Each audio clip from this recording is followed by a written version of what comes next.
Hey everyone, today I'm going to show you first of all my top 3 farms that are working for me right now, and then I'm going to take you through a few methods that you can use to find your own farms and track your results to see what really does work best for you, your character, and any professions that you've got. I've popped the timestamps on here, so if you're in a rush, feel free just to jump through. Number one then, and this is something you're probably sick of hearing about, it's those Murlocs in wetlands. The Murlocs are really strong right now because they drop thick-shelled clams. These clams have a chance of dropping iridescent pearls. The iridescent pearls are used in a lot of essential crafting at this level, often in multiples. These are selling for upwards of 4 gold on the majority of servers. So I came here as a level 23-24 druid and I farmed 100 clams in an hour and 22 minutes. In this time, I also ate a cheese toastie and dealt with sick dogs, so I wasn't on maximum efficiency. I got 3 pearls out of my clams.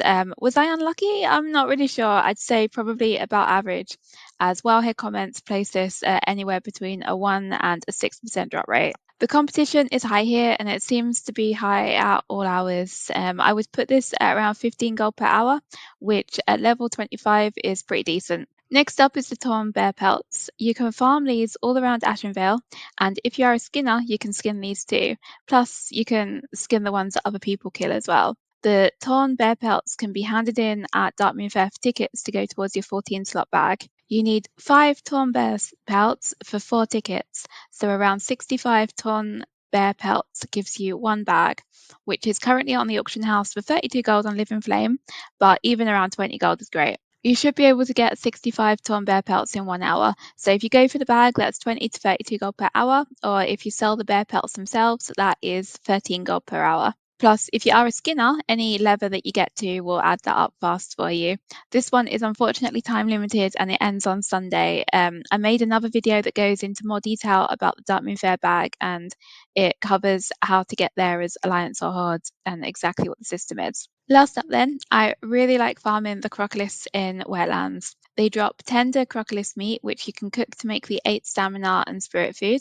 It's hard to get the recipe as Alliance, you need to buy it off someone who's transferred it. The transferring process itself, I'll cover that off in a separate video tomorrow. But the Crocolisks are great. They don't hit too hard, they aren't contested. You can literally just run in circles killing them. The meat you get from them goes for about 20 silver per unit.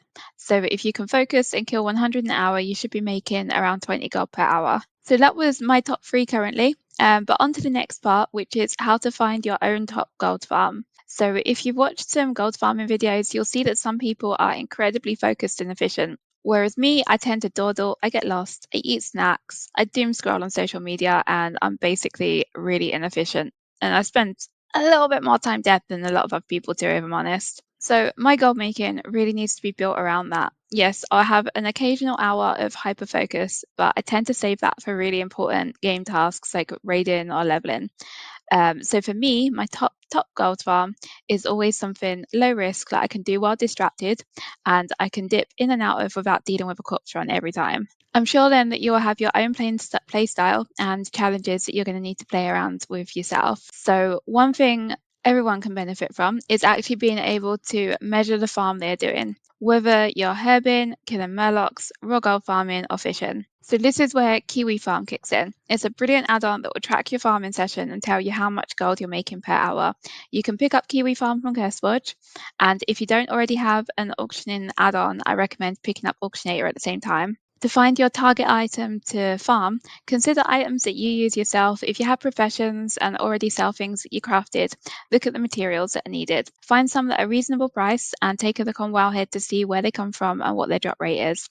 You'll want a high drop rate item ideally, unless of course it's super high value like the iridescent pearls. And then ideally find something in a zone that's around or below your level. At this point then, if you have Kiwi Farm installed, right-click it and set it to use Auctionator for pricing information for white materials, but probably the vendor price for greens and greys. The reason I say to set the vendor price for greens is because there are so many variations, it's almost impossible to get the correct pricing data in. So a vendor price will give you a rough idea. Then before you set off, I do a quick search on the auction house of the items just to make sure the Auctionator is loaded with the correct pricing information.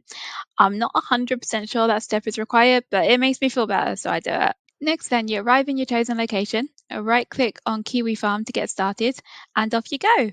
This is a really good way of trying out little farms and finding your own ones before everyone else does. I hope this video has been helpful for you, and please do remember to give me a like and subscribe if you do like it. Thank you very much. Bye!